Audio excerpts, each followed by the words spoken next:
This is Kirk. And this is Bird. It's the Kirk and Bird Show. And look, we are honored to have some Hokies in the house. So now with our guests, we got Hank Coleman and Bryan Steele, two great Virginia Tech Hokies from back in the day and representatives of the 804. They're 804 legends.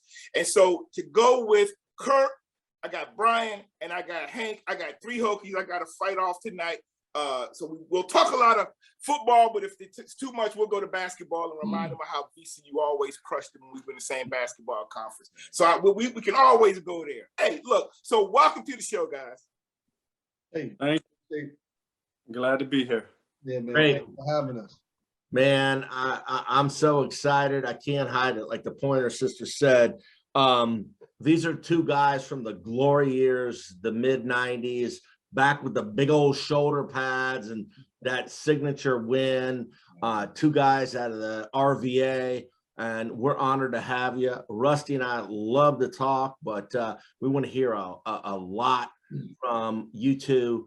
You know, I don't know many Hokie fans who don't know where they were that Sugar Bowl. I was at Snowshoe at New Year's Eve, and I can just remember I was working with a couple guys that went to Texas, and they're like, we're going to kill Virginia Tech. So, Hank, thank you very much. It's great to see you again. And Bryan, great to see you. We know you're both still in the Richmond area. We just wanted to start off with, you know, what are you guys up to now? I mean, believe it or not, it's been 27 years. And for me, it's been 31.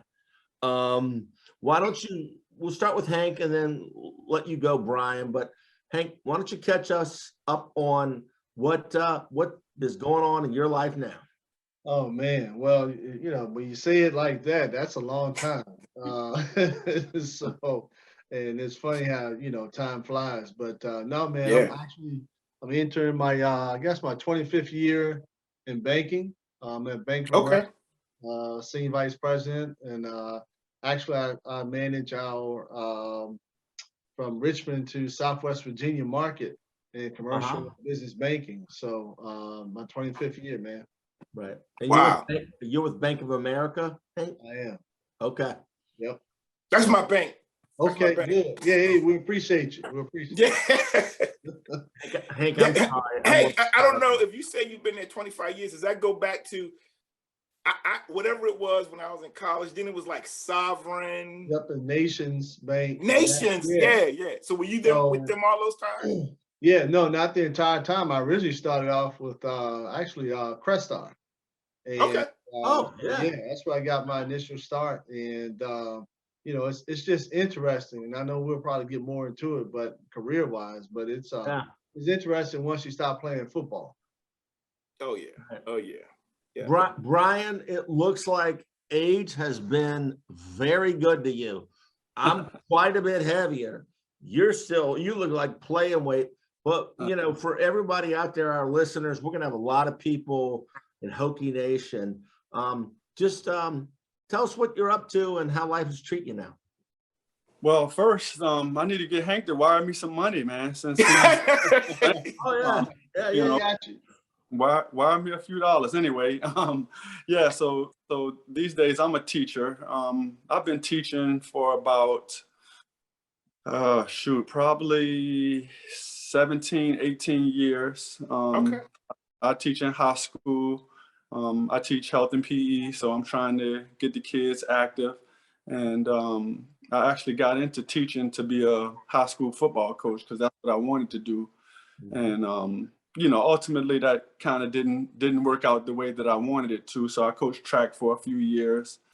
And this is my first year actually teaching and not coaching. So I'm having a ball these days. Still get out there and I'm very active. I play a game that you guys probably haven't heard of, but it's called pickleball. So I've heard of it. I'm a tennis player.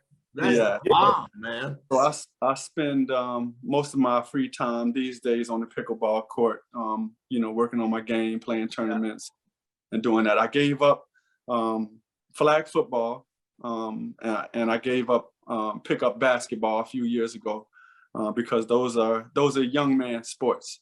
On the football court, I can still be athletic.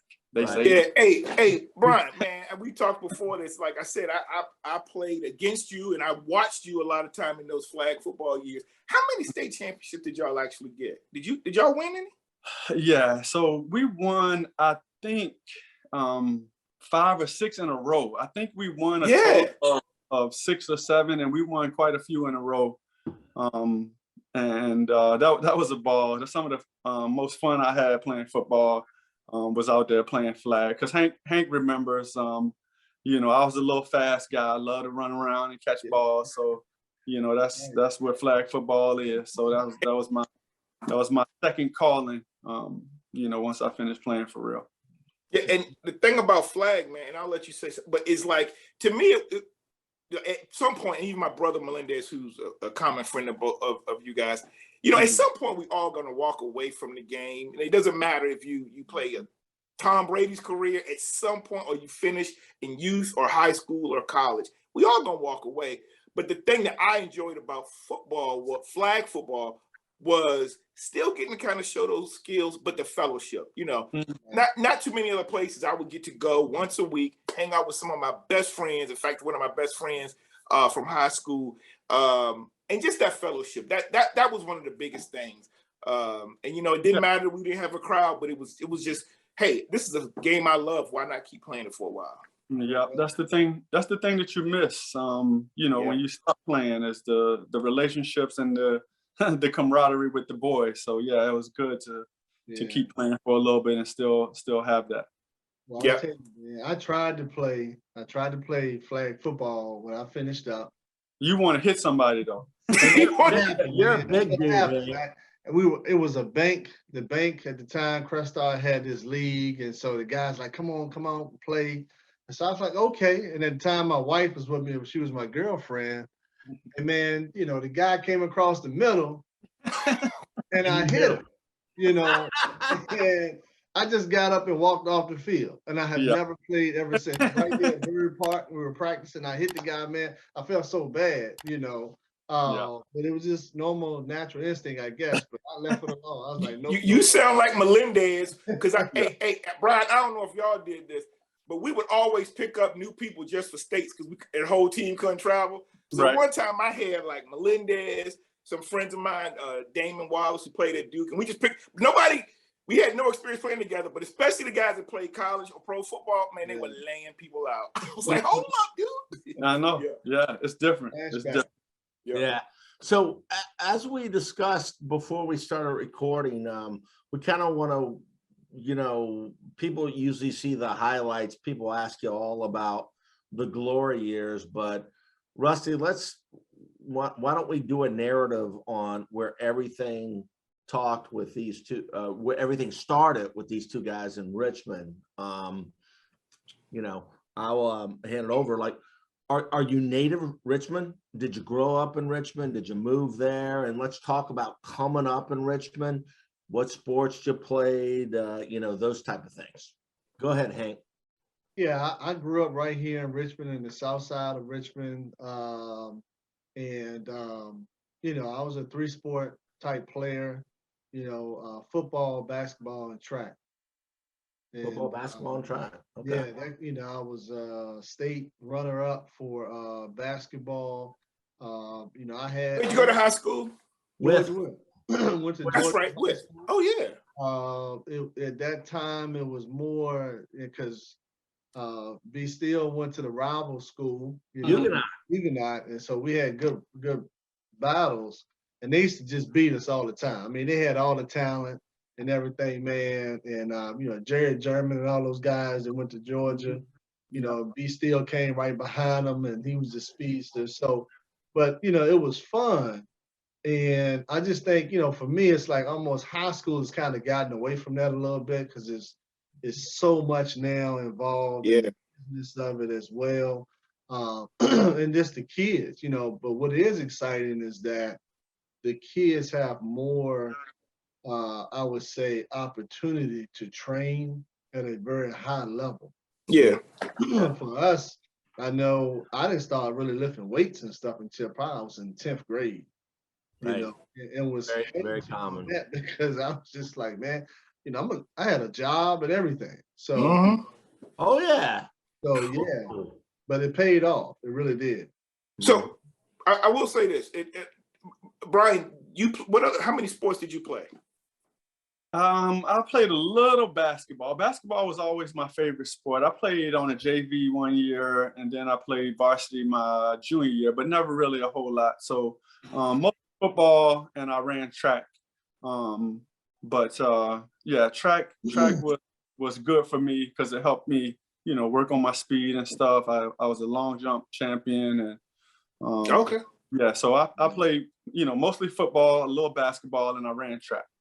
Okay. Now, No, Rusty, please continue because we've got an outline. yeah, But I just want to add on, Hank. I totally agree because I have 3 children who are, you know, very active in sport. And I have a son who's a junior, who's played up here in Northern Virginia and getting some interest for college.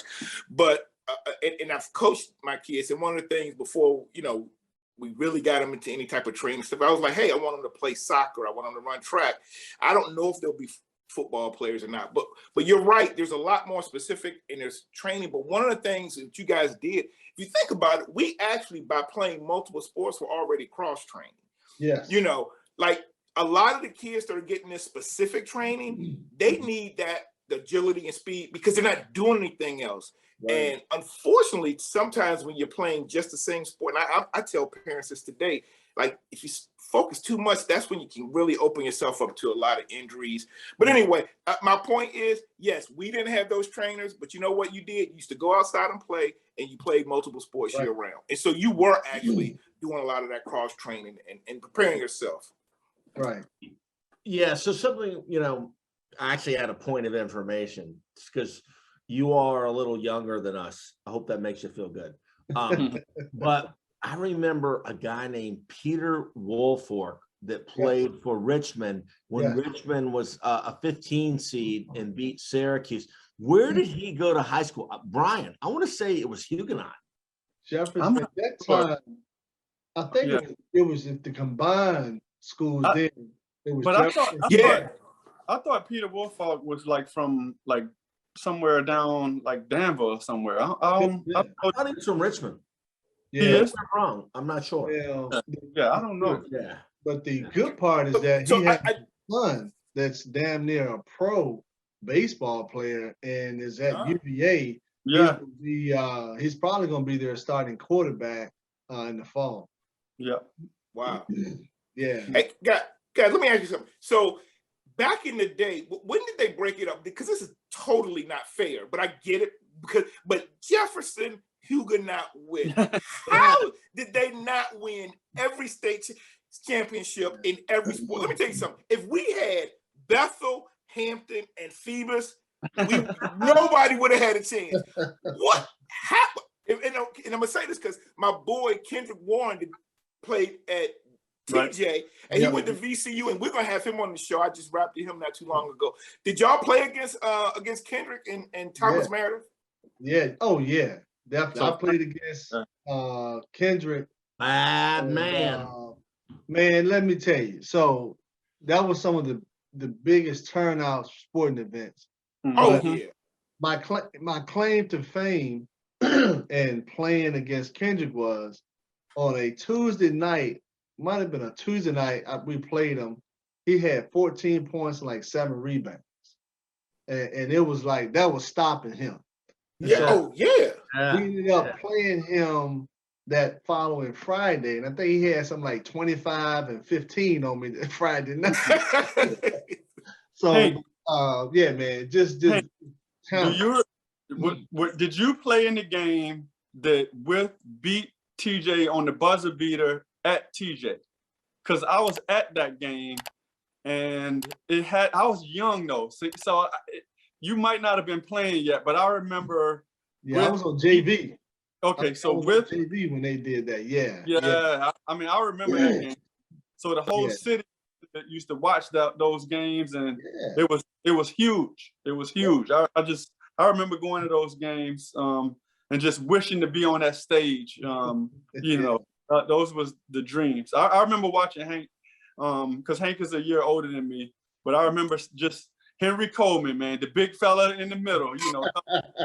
Now, we used to beat them. We used to beat them in football, but on the basketball court, I mean, they pretty much had their way. We had one year where we had Fat Man, Ted Berry, and a couple of other, you know, good players. And we may have gave them a little trouble, but for the most part, you know, we took our lumps against Whiff in basketball. We had to get them back, man, because football was tough, you know, and we never had a home field. So all of our games were. They used to play at They used to play. They used to be good sports, right? They would be good sports about it. They knew they were going to beat us, so they would give us the stands, because their football field at one time only had one side of stand. And so they would let us, and then we would put our little banners around the poles and the goal posts. And man, they still beat us by 27-0, 35-7, you know. Yeah. So real quick, you know, DeMatha Catholic does not have their own home facility. So a lot of people they don't have a football. No, they don't have a football. No, they don't have football. They play near FedEx Field. PG Sportsplex. Right. Really? I did not know that. Wow. Yeah. So what I want to transition to is for both of you, is when did you start knowing that you had a chance to play college football? And how did that process work for you? We've been letting Hank go. Bryan, why don't we let you go? When did it become, you know, you started to realize that, hey, I've got a chance to get a scholarship and play college football? Bryan. So, I mean, like, seriously, from the point I first moved to Richmond and started playing football, you know, I used to live in an apartment complex, and we used to play football every single day, waiting for us after school, you know, just playing, throwing up and run, playing tackle in the street. Like, it didn't matter. We was doing all that. So, you know, from the first time I played football, I just knew that when I saw it on TV, I was like, man, I gotta try to do this. I think I can. And so, you know, just growing up playing Little League, I played at Westover Rec, you know, and then getting to high school and playing at Huguenot and seeing, you know, some of the guys that were seniors and juniors, like Hank said, Jerry German, Corey Holiday, like some of the guys that, you know, were getting high college interest and being the top players in the area. You know, I just saw them do it. And then I was like, I just have to follow in their footsteps. And I had, you know, a great high school coach who put my name out there, who took us to colleges and gave us the opportunity to see it. And so, you know, as soon as I was in high school, started playing, you know, getting more opportunities in the bigger games. I played varsity my sophomore, junior, senior year. So just going through that and seeing people have success and getting college scholarships, I just knew that if I kept working, I would be able to do that too. Who did you have offers from? So I had an offer from the University of Maryland and Virginia Tech. Virginia Tech was the first team to offer me. Then I took a visit to Maryland, and I wanted to go there because they was going to run the run and shoot. I was a little fast receiver, and it was like, we're going to run the run and shoot now. They had a new coach, and you're going to catch 80 balls this year as a freshman. I'm like, yeah, I want to go. I want to sign up for that. My mom was like, nah, you're going to go down there to Virginia Tech, because my family's from Martinsville. It's not too far. From Blacksburg. And so she knew that the Tech would take care of me. And so she steered me in that direction. I also took an official visit to UVA, but I didn't get an offer. And I had a couple of other official visits that I canceled. So once you go through that process and you've been to 3 different schools, I know I was tired of it. Tired of coach calling my house, tired of talking to people, just wanted to get it over with. Felt like I had a good home, you know, feel in Blacksburg, had guys like Hank that were already up there. And I just felt like they was going to take care of me. So, yeah. Cool. Bryan, who recruited you at Tech? Steve Marshall. He was our offensive Oh, coordinator. offensive coordinator. Yeah. When we first got there, and he Right. left after that debacle 2-8-1 season that we had when I first got there. They cleaned house. Yeah. Yeah. Then you had the pro offensive coordinator. Oh yeah. Gary Trinkle? Brad Yeah. Tranquil. Yeah. And he He just came in, opened it up. he turned it around though. Yeah. Yeah, So that he was did. good. Right. Yeah. And you know, and that's a story within a story, how, you know, He- Coach Beamer brought in offense as well as defense, and that helped turn it around. Yeah. Right. You know, my brother, that was his senior year, that 2-8-1 year.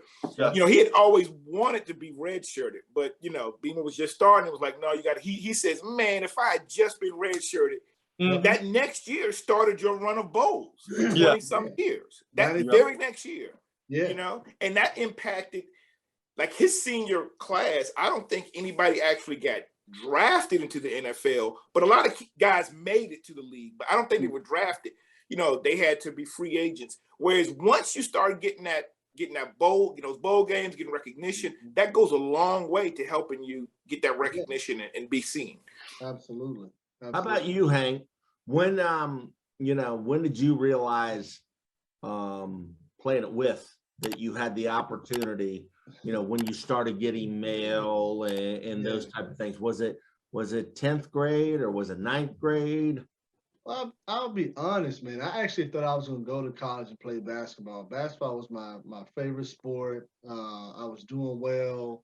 I played AAU my junior year. Going into my junior year that summer, we won nationals, and on my team was Corey Alexander was the point guard. Jason Williford was the 2.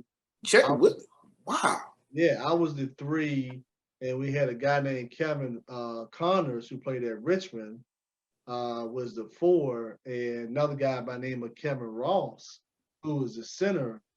He and Jason Williford played at John Marshall. And so, you know, I thought, man, I was like, okay, this could work. And I was the youngest of 3, and I got my first letter, which was an interest letter. And back then, they would send you a postcard within that letter, and they ask you to fill out your measurements and everything. And I got that from Tennessee, the Volunteers. And the Volunteers then was, I mean, they were, you know, top dog. Oh yeah. I was excited, but the issue was my school wasn't known for being in, I would say, a safe environment. And so 2 things happened. Because we were losing, a lot of schools would use our game film as their highlight. And other universities were coming to, you know, the Huguenots or the Clover Hills or the Chesterfield schools. They kept seeing one kid at George Wolf making all the tackles. Yes, sir. Yes, So sir. they were like, who is this number 2? And I never forget, we played Highland Springs and Coach Ward, you know, he told, who was the school? Might have been Tennessee. Phil Former. Should have been Phil Former. Phil Former, yeah. And he told him, he said, man, we've been trying to get this kid to transfer from that city school, but he will not. You need to go visit him. And so what happened was the schools would come to all the other high schools, but they would ask my coach to bring me over there because they didn't want to come on our campus. Wow. And lo and behold, by my junior year, here comes Frank Beamer and that maroon polyester jacket. Oh yeah. And he said, we're here to see Hank Coleman. And it just snowballed the fact. I had, you know, offers from UCLA, Tennessee, Penn State, Virginia Tech, Maryland, UNC, West Virginia, you know, and it was very overwhelming, as I think B Steele mentioned, because I grew up in a single family home, and I never forget, I got home from basketball practice one day, and my mother, she said, some man keeps calling here. He keeps saying his name is Joseph or Joe or you know, but I told him don't call here after 8 o'clock at night. And I said, well, what school did he say? He said somewhere in Pennsylvania. I said, Old Paterno? And I almost passed out. And from then on, basically, I started giving him my coach, my football coach's number, to call. Yeah. And but ideally, I would say that's when I felt like the dream of playing college athletics kind of came in my mind. And it really got serious because I was always a pretty good student, but then it was more or less, can you prepare yourself for the next level? Right. And I'm sitting here, most of us, you had a little cable, but sports were either, 6, 8, and 12. You had 3 channels here in Richmond, and you would watch. It was dominated by SEC schools a lot, Notre Dame, and you would sit there and you would think, man, those are some big guys. I mean, and I wasn't small, but so for me, it was probably going into my the summer going into my junior year, I started realizing, yeah, I think I could play. Right. Wow. Okay. Well, look. So tell us, what were the positions? Because a lot of people will just dominate high school. So what positions did you play in high school? And so for some of our audiences to know, and then what position did you play in college? Go ahead, Bryan. We'll give you a chance, so go ahead. So like I said, I was a little fast guy. I didn't want to get too much contact, so I try to stay away from all that stuff inside. My senior year, the coach made me play free safety, man. I had to go back there and try to make some tackles. Most of the time, anybody, they threw it deep or try to hit it up the sideline, I'll go and pick it off. But then I had to stick my nose in there a couple of times. You playing the LC Birds, they just run it every down up the middle. Oh, yeah. Running back breakthrough, I had to try to tackle them. So I hated that, but I played a little D. But primarily, high school on, I was a wide receiver. Little dude out there just trying to run away from people and catch some touchdowns. Wow. Yeah. Okay. What about you, Hank? See, offense, I played tight end originally as a true freshman, and then I moved to tailback my junior and senior year. And defense, I played a little defensive end, but mainly linebacker. I was the inside linebacker at the time. Okay. And, so it was, and I mean, I never came off the field. We might have had 35 players, and I played probably every down, man. I mean, wow. That was just how it was, Mm-hmm. And then what position did you play at Virginia Tech? I was gonna say in college he played DN and outside linebacker. Right. Yeah, we were talking about that last night, Rusty. Yeah. Which was interesting because when we got there, we were playing that wide tackle 6. Yeah, Melendez hated that. Melendez hated that. Yeah. Melendez played the inside, and I was playing more like a strong safety. I was 210 pounds, 6'3", 210. And, I had PJ Preston, and Mark Scott on the other side. I was learning from them, and I never forget, man, we were geared to play West Virginia. And Coach Foster told me, he said, okay, Hank, if you get in the game and we call cover 1 and you play, and James Jett comes over, he said, you just tackle him. He said, don't even, we just line up and play it over again, I mean, and as a 18-year-old, and you see James Jett, this guy had just qualified for the Olympics. Yeah. So, man, but yeah, I enjoyed it. And then once we switched in 93, I became a defensive end. I put on probably about another 40, 60 pounds. Wow. And played defensive end. And that was a turnaround because we took all of the outside linebackers, made them defensive ends. All the defensive ends made them D tackles. Yeah. All the original D tackles went on offense. Right.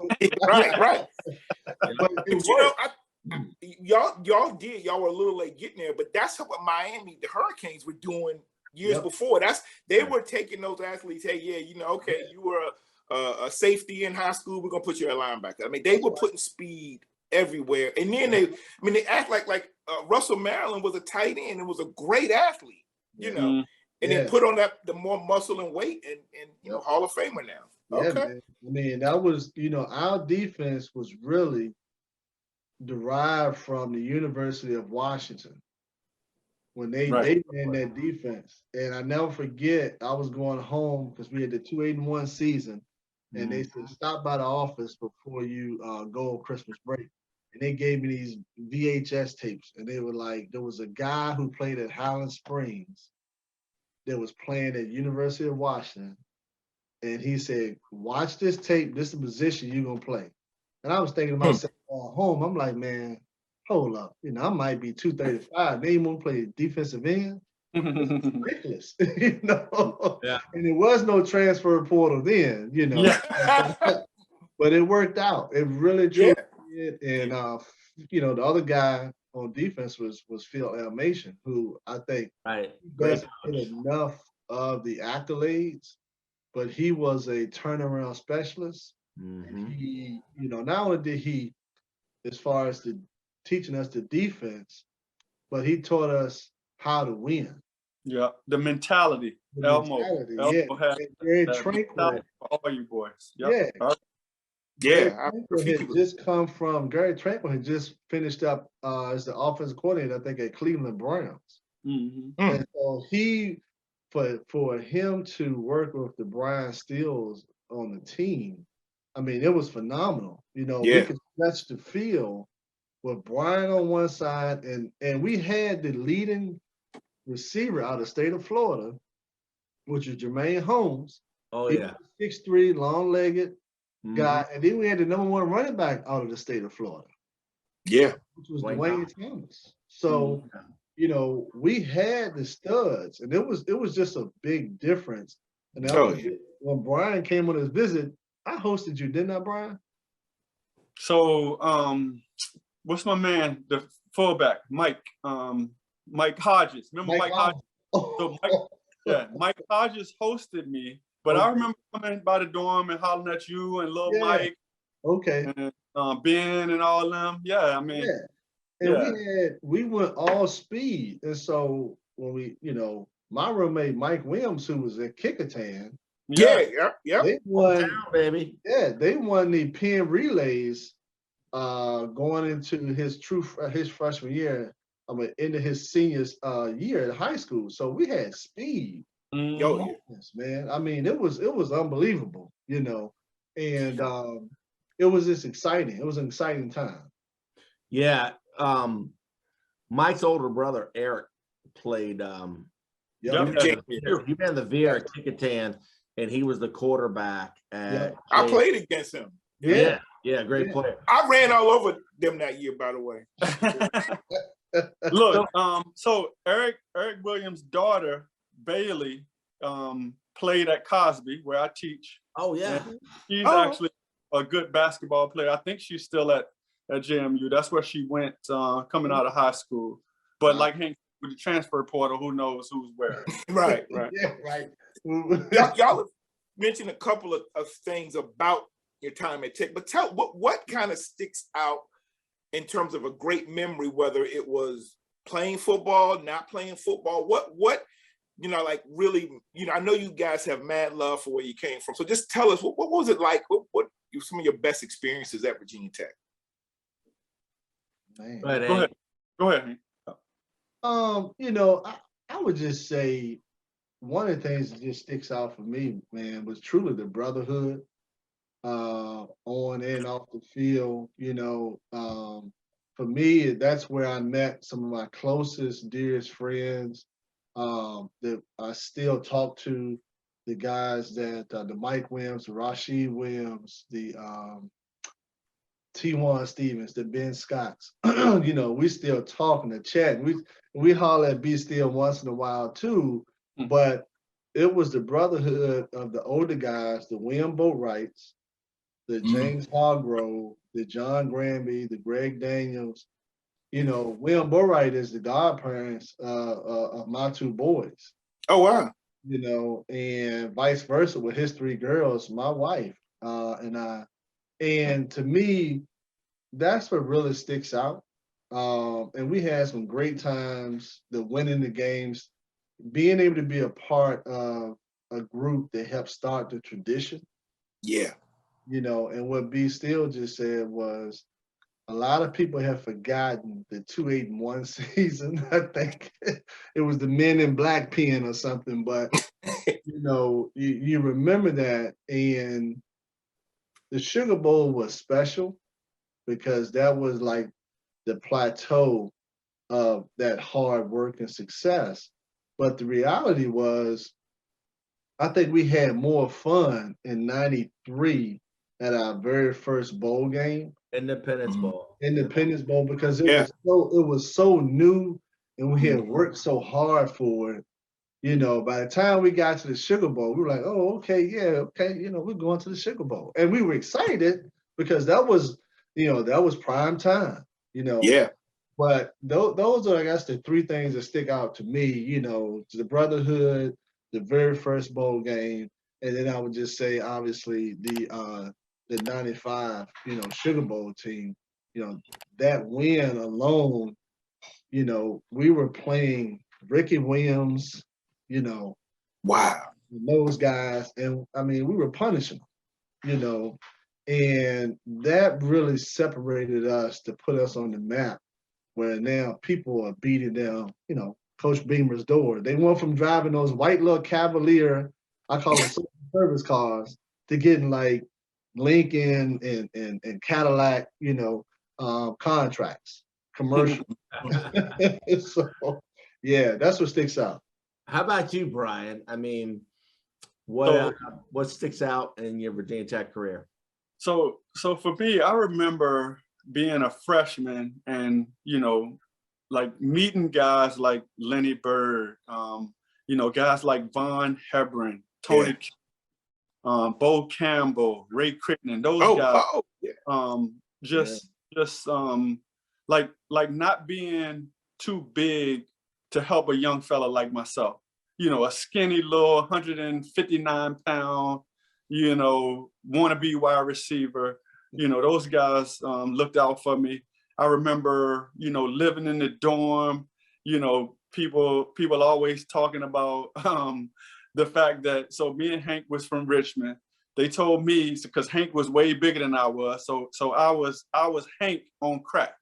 So I was Oh skinny, man, I was the skinny version of Hank.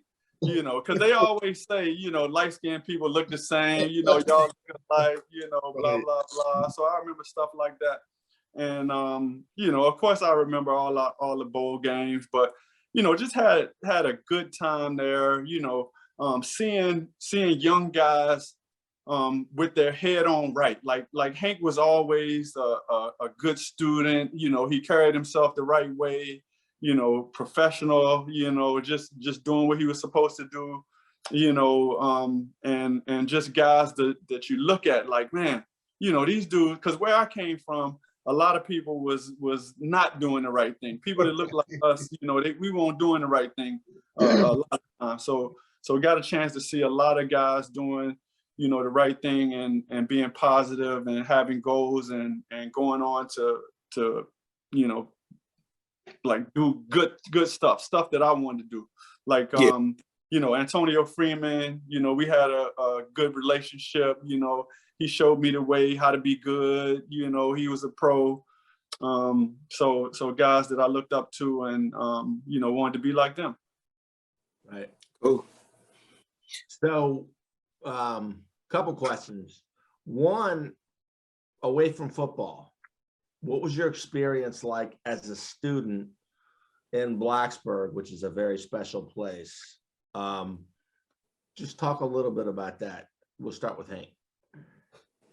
you know, for me, it was just an eye-opening experience because, again, as Brian said earlier, we came from, you know, pretty much the rough side of town public school, and so it was the exposure and meeting different people in your classes. And I'll never forget my freshman year in a pre-finance type class, and they were getting ready for spring break, and everybody's talking about where they were going, and you know, you had people say they were going to Vail or Miami, and guy behind me, Hossein, he said, "Why don't you come home with me?"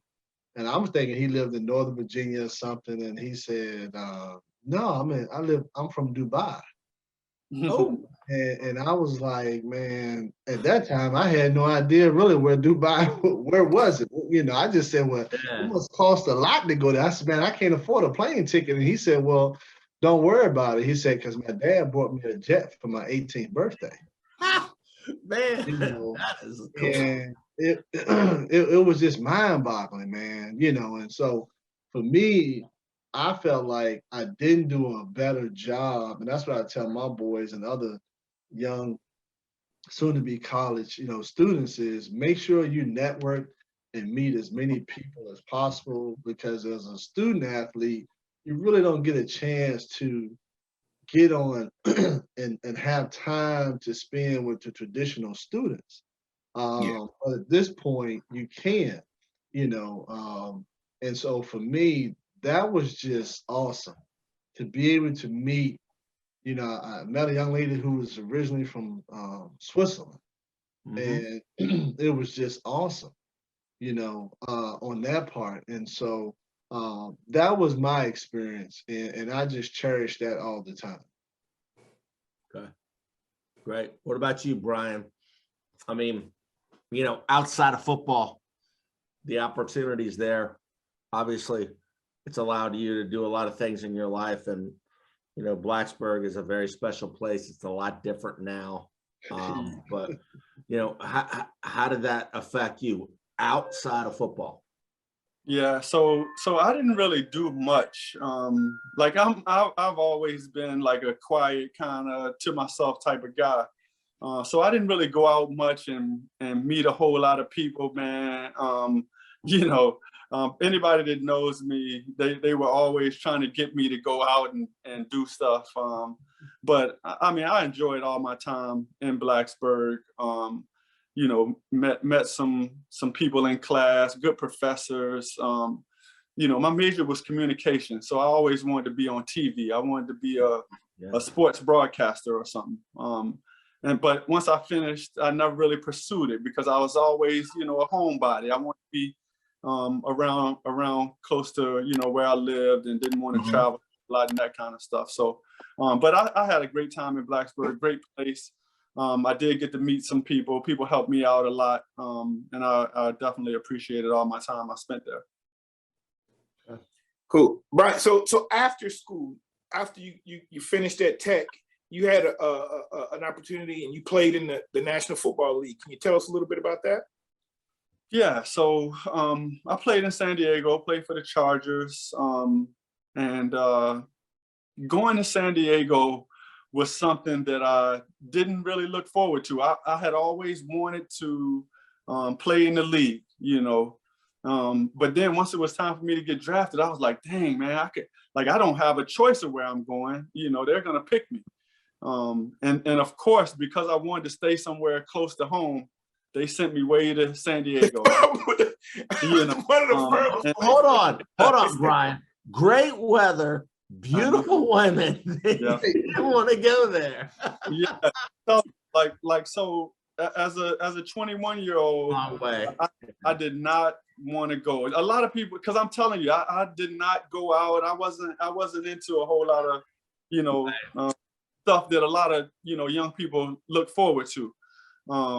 And so I was not excited about going there. By the time I really realized how lovely it was in San Diego, they had enough of me and it was time for me to go.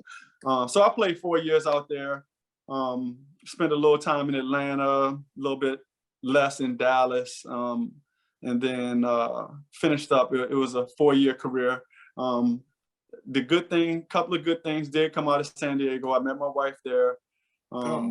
And we're still married 21 years. I think this year might be 22.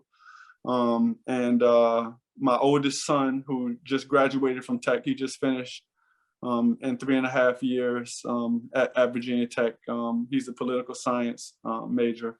Then I have one other son, but he didn't come out of San Diego. He was born here. So Bryan, hold on, bro. We're gonna get to you, Hank. There's a story I heard about you and I don't know if it was when you were preparing for the combine or some other people were, and we know you're legendary fast. I heard that you ran a 4.5 in Timberlands. Is that true? So it wasn't Timberlands, but I did run a 4.5 in what we call the less specials. Right. Hank called it the less specials. So we had these high tops. They were plastic. They were just, straight off the assembly line. Everybody got them. You get your stuff at college, and they gave you your practice pack. They gave you the less specials, and we used to rock them though. We used to rock them, and I ran the 40, 4.5. I did run 4.5 and some less specials. Now, when you were trying, what was your fastest time ever in the 40? So 4.31 is my fastest 40. I ran 4.3 mid or so at the combine. I did have the fastest, or one of the fastest times, right? In the 96 combine. So that did help me a lot. I was good, athletically, could run, jump, do that kind of stuff. So that was good at that stuff. He was like, I'll never forget when you ran that 4.31. It was our pro day, and all of the teams that were there, they couldn't believe it. They were looking at their stopwatch. They were like, "Wait a minute, hold up, wait a minute." We were like, "Yo, no, man, he could probably do a 4.2." He was, that fly route was his, man. And but as Bryan said, he was always more mature coming in. And so you could tell he was about his business. And that's why he ended up where he ended up, man. Successful. I'll never forget Jim Nance saying Bryan still is going to take it to the house. I remember where I was and, all of that. But, we'd be remiss if we didn't talk about a college football legend, 29 years, Coach Frank Beamer. And, I want you guys to talk about Beamer, but what he did at Virginia Tech with the limited resources, the limited budget was miraculous. So I want to give each of you a chance to talk about not only Coach Beamer, but the program that surrounded the assistants, the culture. Hank, the great Frank Beamer, I'm sure you have some feelings about him and being recruited by him and playing for one of the best ever. Yeah. Well, I always say any organization is a reflection of their top leader. Mm-hmm. And for Coach Beamer, that was just it. He recruited athletes, and he was always honest. I think he promised my mother 3 things: that I would always have an opportunity to play. I would always have an opportunity to play at the next level. And, I would have everything. He would make sure I had everything I needed to get my degree. And I did that. And so, for that, to me, you wanted to play hard for a coach like that. When you jumped off sides or you lined up or did something, got a penalty, you actually felt bad. Because he wasn't a fuss, cuss you out, scream guy. He just would say, come on, guy, you better than that, And so you didn't want to let him down. And he would go to bat for you too. And so, there was a moment where, a defining moment, when we went 2-8-1, we went to Syracuse. There was a long meeting held. And at the end of that season, a lot of changes were made. Yeah. So, for him, those were the guys he brought with him from Murray. Yeah. And so for him to have to make the courage to make that change and bring in some new assistants says a lot about him on that. And like you said, it was a limited budget. We had some less specials. Those Nikes, I got flat feet just now. So, but he made it happen and work. And, then to see it, people always, they don't a lot of times talk about a Hank Coleman or Bryan Steele or even Antonio Freeman because they always think about Michael Vick. But I always say Michael Vick came to Tech because of what we did. That's right. Absolutely, 100%. You know, and that's the part. You know, I always get I tweet when they show all those other games. I'm like, y'all need to show the '95 Texas Virginia Tech game. You know, on that end. But that's how I feel about Coach Beamer. Yeah. How about you, Bryan? So I've said this many times, and I had some great coaches and a lot of people that looked out for me. But Coach Beamer, by far, is my favorite coach of all time, and I've got a chance to be coached by a lot of good, you know, quality dudes. But Coach Beamer always looked out for me. You know, he did stuff to help me be successful that he didn't have to do. And just a great guy. Every time I go down there, well, when I used to go when he was still coaching, I always go stop by and see him and just say, Coach, I appreciated everything you did for me. You're my favorite coach of all time. And thank you from the bottom of my heart for everything that you did for me. Because I definitely appreciated all that he did, you know, for our football team, for our program, and then for me specifically. He put me in a great position to be successful. He put in good words for me, for those to those coaches that were in the league, and you know, he helped me a whole lot. So, you know, love him to death. Thank him for everything that he did for me, and nobody better in my book. Okay. Hey, so let me ask you, Hank, we know you're actually, and people probably already do this, but you are definitely big bank Hank if you Bank of America. So but look, tell us, did you get an opportunity? My brother played in the Canadian Football League for a bit. Did you get any opportunities post Virginia Tech? Yeah. You know, I was, you know, my agent at the time was a guy by the name of Tony Page, who had played for Yeah, the Matha guy. Played at Virginia Tech and everything. And you know, for me, they had talked and mentioned, he was like, you should go in the 4th round, you know, that sort of thing. And fourth round came and went. And so I ended up being a free agent and went to the Lions. And man, I was there for like 48, 72 hours. And at the time, they had just drafted this top linebacker Brown, and they had Pat Swilling actually on the same flight, my connecting flight to Detroit. And I'm like, man, hold up, you know. So they got 2 or 3 other veterans. And, you know, I never forget, they called me in and they're like, look, we can put you on the practice squad for now, or we can release you because we got to make room for these veterans we're bringing in. And at the time, you know, I just said, well, man, you can release me. You know, I had my degree.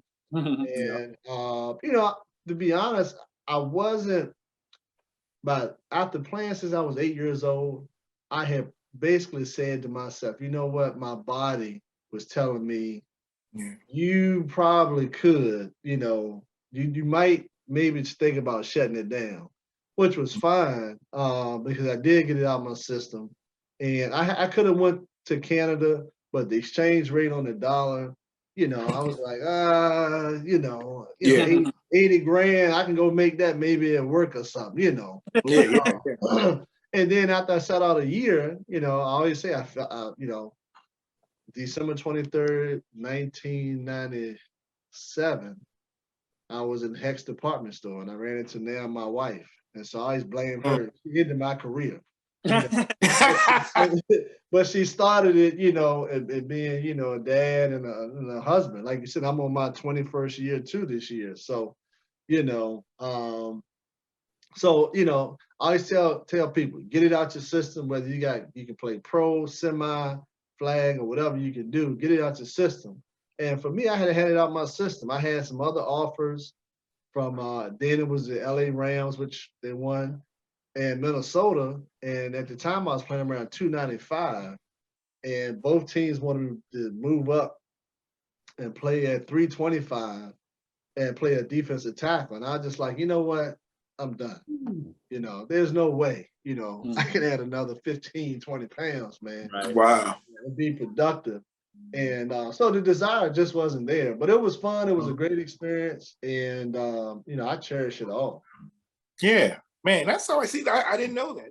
Yeah. That's the type of Yep. stuff I know. A lot of people didn't Yeah. know, and that's great to hear. Okay, so present day, you guys play for Beamer. Tell us just quickly any thoughts you have on Justin Fuente, and then thoughts about the new coach, Coach Pryor. We'll start with you, Bryan. So I just told you guys that my son just graduated from Virginia Tech. His whole time that he was there, I have not been to a football game, and I have not watched many of them due to the fact that it's hard for me to watch us when we're not successful.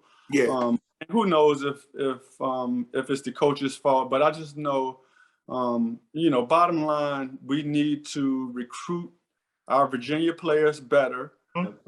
And the thing that turned it around for us, and Hank knows this, and that is when we had success recruiting the state of Virginia, getting our best players in the state to go to Virginia Tech, the Cornell Browns, the Ken Oxendines, the Tony Morrisons, the top guys from Virginia. When they go to Virginia Tech, then we're more successful. You know, I didn't. I think I met Fuente once. Good guy. You know, he just didn't have success. They told me that Pryor was on staff of the Sugar Bowl team. He was a grad assistant. That's what they told me. And he's actually in the Sugar Bowl picture. I don't remember. But He remembers you. yeah, I mean, hopefully he'll do a great job. You know, hopefully he can get us back for some games, and you know, we'll cheer him on. But I'm cheering him on. I love the Hokies. I just I can't watch them when they're not successful. I refuse. So I'm the same way with VCU basketball. I love it. I watch every game, but the year, like when we were down, I'm like, oh, it just hurts. I can't. Yeah, you know, it hurts just to watch. Yeah. Yep. How about you, Hank? Yeah. Thoughts Hey. on the coaches?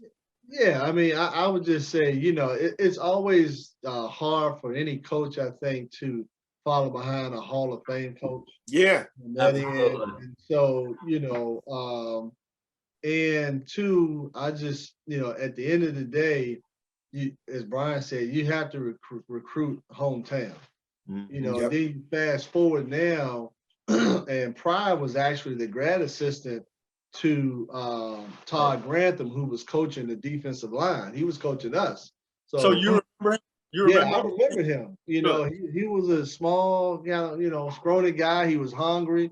He had grit, and he had come from a family of football coaches. Right. Dad was a coach of BMI, I think, in Lexington. And so, you know, and he really, you could tell something was special about him. One, he was coaching under Todd Grantham, first of all. That took a lot. Todd was a very intense guy, very knowledgeable, and taught me everything I knew about playing on defensive line. But Coach Pryor would actually be the person who would do the scout for us, who we were playing against an offensive line. So you knew he was high IQ and knowledgeable. And so I just, you know, from what I can tell so far, he's moving in the right direction because he's brought back a couple of players that have been successful, not just in the league, but just in coaching and played at Tech, but also he's recruiting the Virginia 757 area, you know, that sort of thing. And so, and what's happening, people from, you know, his old school are offering these same kids because they know he used to poach Virginia. Yep. Had several kids that went to Penn State. Penn State, oh yeah, they killing them. My neighbor's son, Gary Taylor, who was a defensive back, had Michigan, Virginia Tech, and Penn State, and he chose Penn State. So, you know, I think it's a time will tell, but I think he's starting off very well. And on top of that, of recruiting, he has really opened the door to the alumni, the players that played there before. That's good because that's been a problem, as That has both been of a you problem, probably yeah. very well know. Being honest, that was a problem. I think Fuente was trying to create his own legacy, but you have to go off of what was already created and follow suit, and have a little tweaks here and there. So I think he's starting off on the right foot so far. Right. So we want to transition. Our listeners have told us they like us when we go into just being dudes. We're a little bit older than y'all, a little bit more gray. Hank, you're doing good without the gray, but we're going to talk about music. We're going to talk about all this. But before we do that, I just wanted to point out that Rusty and I, we have our finger on the pulse of a lot of the recruiting. And let me tell you, Brent Pry is everywhere. Those coaches have been around the state, and we've talked to some parents that have some recruits, and they're like, we're feeling the love from Virginia Tech. Richmond, 757, which you both know is, we've got to get our fair share. You guys play with some great players in the 757, Lawrence Lewis, we go on and on. But, we're excited about Coach Pry, and I just think he has a persona. I think he's set up for success. And, as Hokies, Bryan, you got a good point, man. It's hard to watch us play when, we get blown out or we get beaten by a Duke, and, we've been so good. You look at this thing behind me, the stand's full. Want to get back to that. But Rusty, let's go to our favorite part, man. Let's just, guys, let's just be dudes. In the early 50s, you guys are a little bit younger, so we may bust on you on music. Rusty, start us off. This is our favorite part. All right, so here, if you had your playlist, if I jump in the car with you, Bryan, what am I gonna hear? So you could hear some of anything. In my car, I got country, I got rock and roll, I got rap, I got a lot of 80s stuff, 90s. Okay. So like you literally could hear Living on a Prayer, or you could hear, Big Pop, Biggie Smalls is the illest. I don't have any Madonna. I have some Shania Twain, so you could hear anything with me. My wife has she's from San Diego, so she kind of broadened my horizons. I have an eclectic taste now. Yeah. Let me ask what you, about you, Bryan? I'm sorry, Bryan. Do you have a favorite, or you just say you're all around? Oh, so my favorite is 90s rap. The Notorious B.I.G. Boom. Biggie Smalls is the illest. Yeah. All right. Yeah. Much respect. We like it. All right, Hank. Richmond guy. I mean, I'm right along suit with B Steel, just different genres of music, depending on where I'm going to help get my mind right. It's kind of like getting ready for a game. If I'm going to a big meeting or something, I might have some smooth jazz or something on, some Wynton Marsalis or something. But R&B is definitely there. Along with some rap. Tupac, some Biggie. I turned my boys on to some NWA. We were headed to LA one time. I was like, man, y'all, this is it. I'm gonna ask Bryan about that. With that West Coast, your wife, you were out there when they were really hot. Yeah. That was when ska was coming. Gwen Stefani, Blink 182. Yeah. Hank, you ever put on like Waylon Jennings or Merle Haggard, anything like that? Since you guys are all around. Yeah. I mean, hey man, my oldest son loves country music, and so my wife is it's good. My wife probably knows every lyric to every song. There is. And so like Bryan said, man, I think we married up. My wife's, they broaden our horizons a little bit, and the older you get, the more settled you get, and you don't need a whole lot of noise. Right. So, That's right. you know, but no, man, I mean, you know, you can hear, like, I'm a big BB King fan, you know, Blue. Oh, yeah, man. You know, I love that, you know, Right. so, you know, and I might have some Al Green on one day, you know, Love and Happiness. I mean, you All know, right. Hey, things man, like that. you gotta slow dance to Let's Stay Together. I mean, you're Right, not real, you know. right. So let's switch to movies. Because Rusty and I always talk about our top favorite movies, as well as maybe anything, a television show or a stream. So, Bryan, we've had some guests say they don't watch television at all, but go ahead. Movie wise, one of my all-time favorite. I got a lot of them, but I'll go with Menace to Society. Oh, love that movie. Menace. Yeah. Give me Cool. some Austin Powers, The Spy Who Shagged Me. Yeah. You know, that's one of my good. I like the first one, but the second one for me was one of the best. You know, TV shows. I mean, I'm watching all the. I'm in the the Power universe. Okay. So, Okay. Power. You know, book 1, book 2, book 3, book 4. You know, all that stuff. You know, that's streaming on. I think it's Stars or something. Yep. So I'm watching all that, and then I watch a lot of like reality stuff. You know, amazing. Oh, hold on. I gotta drill down on that.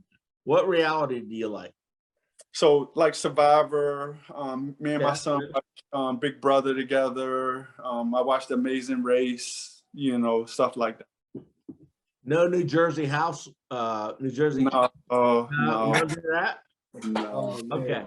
no, thank you. I like that. I'm sorry. Yeah. Hank, come on, bring it Yeah, on. 'Cause we man. will You know, bust on you. We will bust on you. I guess one of my favorite movies. I got like quite a few, but Boys in the Hood. Oh, Yeah. yeah. That came out right as I was going into college. Yes, and sir. that was I tough. had to show my sons that last year. I was like, Yeah. you gotta watch this. I couldn't show it to them when they were like 5 and 6, but now they're teenage boys, and I was I like, watch you that gotta movie watch this, all the and time. you gotta man. watch Boom. Friday. Friday, yeah, that's Oh, yeah. that's the next one, Friday. And you know, I'm a big X-Men, you know, mutants, Okay, you yeah. know, Transformers, as far as movies, and you know, I'm a big Clint Eastwood guy, you know. Okay. Oh yeah. So I enjoy all of his, you know, Magnum, all that stuff, man. You know, so and then shows it was you just kind of grew up on with my dad, you know, with Sanford and Son, Yep. you know, Rollo. Cosby Rollo. Show, yeah, you know, Cosby Show, Different World, Good those times. sorts of things, you know, the Brady Bunch. You know, you used to watch it every day at 3 o'clock when you got home, you know, Yeah. the Brady Bunch. So, excuse me, things like that. And, you know, my boys, they get a chance to watch that. Yeah. You know, then I'm a big do-it-yourself type guy, so DIY network, fixer, you know, fixer upper or flip or flop, you know, what is it, AWE, wealth entertainment. I like, you know, selling $1 million homes and that sort of thing. So, you know, and then we're just a big sports family. No matter what sport it is, Right. and we'll watch it, from hockey, baseball, basketball, football, tennis, lacrosse. I mean, man, we'll Right. watch it in our house. Real quick, Hank, we asked about this before we came on air. Your son, Henry Coleman, is he the third or the fourth? He's the third, yes. Okay. He's an excellent basketball player, 6'8". I was looking him up. I mean, I knew about him, but 245, man, whoo, what a load. I know you're proud of him. Why don't you just take a second to talk about your son, Henry? Yeah, I mean, you know, well, got have Henry, and then we also have Leland Coleman, who's a 6'7" junior here at Trinity Episcopal School. So he's Wow. following along his brother. He completely different build. You know, Henry, like you said, 6'8", 245. You know, has a body, man, unbelievable. I didn't have a body like close to that till I was getting ready to try to be a pro. You know, He had a body from really ninth grade. And you got Leland, who's a long, lanky kid with a 7-foot wingspan. So, my wife is 6 feet, I'm 6'3". So we're just really blessed. And with Henry, he originally went to Duke, played a year there. And then he decided that he wanted to transfer. And he ended up going with Buzz because Buzz was his first Power 5 offer. And, so many people asked me what, his body size, did he ever play football? And so the agreement I made, I knew how it affected my body and beat me up and things like that. And I said, okay. And we were in the city. They didn't have any good city leagues per se. And I said, well, if you don't get a college offer by the end of your ninth grade year, then you can go off of football. And he was like, okay, bet. He had played flag football. He dominated. And as we said earlier, he played football. He was a hell of a baseball player. He played soccer, and I just wanted them to expand their athletic ability and fall in love with something else outside of football. And lo and behold, April 1st, his ninth grade year, he got his second offer. His first offer was from Ace Custis when he was at Maryland Eastern Shore. Yeah, okay. And then his second offer was from Buzz Williams when he was at Virginia Tech. Yeah. And it was so funny because Coach Webster, who's still there, he offered Henry. And then he called me back and he said, oh, Mr. Coleman, I got to apologize. He said, I didn't know you played at Virginia Tech. And I said, well, that's a good thing. I said, because he got it on his own merit. And I said, well, how'd you find out? He said, well, I was walking through the hallway and I ran to Coach Foster. He was asking me how it was going. And I told him, hey, we had just offered this kid named Henry Coleman. He said, well, I only know another Henry Coleman. He said, boy, he said he's from Richmond. Yeah. He said, if you go downstairs and look on the weight chart, you'll see his dad's name for the push press. And he was like, oh my gosh, that's his son. So, it was a good thing. But, man, Henry's at Texas A&M now, and he's enjoying it and living his best life. And as I said earlier, as parents, the whole recruiting process has changed. That's probably another segment podcast. Yeah. But it has, and you're always learning something as well. So, but we're proud of them. And man, as soon as I can get the youngest one done, man, it's gonna be awesome. My wife and I can probably finally go on a real vacation. Yeah. Yeah. Well, look, I tell you what, man, we could do this again. We want to respect your time. Maybe we'll have you guys back, a little bit later, because you are true 757 legends. 804. It's getting late. Come on, man. He's a rich guy. 804. My bad. My man Bryan, I just want to tell you, battery running low. I've had to cut off podcasts because my battery's running low. Yeah. So it's all good. But, Rusty. I'm so used to saying 757 because it's the best. But y'all are right up there. The best. But look, we really appreciate you guys coming on our show. And I can tell you that, I don't think men tell each other this enough, but I'm proud of you. I'm proud of both of you and what you've accomplished in your lives. Football did not use you. You used football as an ends to a mean. Hank, you being a senior vice president at Bank of America, Bryan, you've done what you wanted. I can tell by the way you're talking. You're doing what you want to do. You're at Cosby High School. Your son and has graduated from Virginia Tech, and it's just a pleasure. And Hokie Nation, I know, is glad to hear from you. We love those big shoulder pads, man. Beating Texas, but very, very grateful to have you guys on. And Rusty and I are going to be at the state championships down in VCU.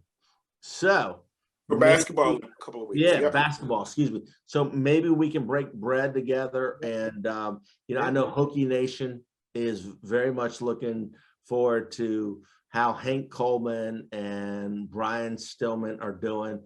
And, Rusty, I'm sorry. I wanted to do this earlier. I'm always the plug guy.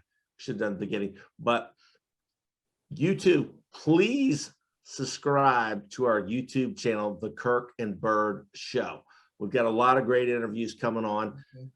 We concentrate on local. We like high school athletes. We like the regional colleges. We're also on Twitter, which is big with young people. It's called at The Kirk and Bird, no show. And we're going to overlay that. And we've got some very good stuff coming up. I tell you what, I've had a blast tonight. It's been a pleasure to speak to both of you. And, we wish you nothing but the best. And anything closing out, Rusty? Yeah, I just want to say thanks. And we really appreciate you guys doing this. And give you an opportunity to each close out. If there's anybody you want to shout out or you want to give a plug to anybody or for anything, I don't know, maybe you work somewhere, you want to promote something or church, whatever. This is your time to promote or thank or shout out anybody. So again, we appreciate you guys. You have blessed us and our audience. Hey, man. Well, I thank you both for doing this. And the only person I'm going to shout out will be Melendez Bird, because he was my host when I went to Virginia Tech, man, and we continue to stay in touch. Yeah. And he's just the ultimate big brother. So I appreciate him, and I appreciate you, Rusty. Definitely. And Kurt, man, both of y'all, man. I appreciate both of them. Before you go, Bryan, back in the day, this was before you, Lenny used to play at War Memorial Coliseum. I played a War Memorial Gym. I played high school basketball. I used to light him up like a Christmas tree.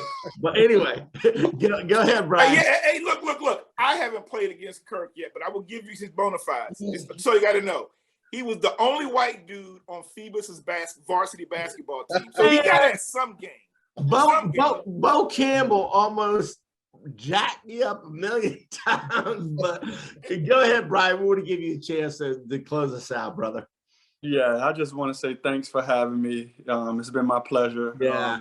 No real shout outs. Just thank you guys for having us, and it was fun. Yeah. All right, cool. Yeah. Well, look, God bless you all. God bless your families. And, we want to say go Hokies.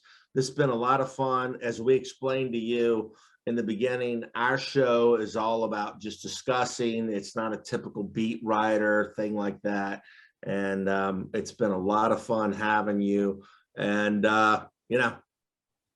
go Hokies, go. All right. Yeah, good stuff. Hey, thanks, guys. 804 Legends. Hey, look, 804 Legends. I appreciate 804. you guys. Kirk and Bird, we are out.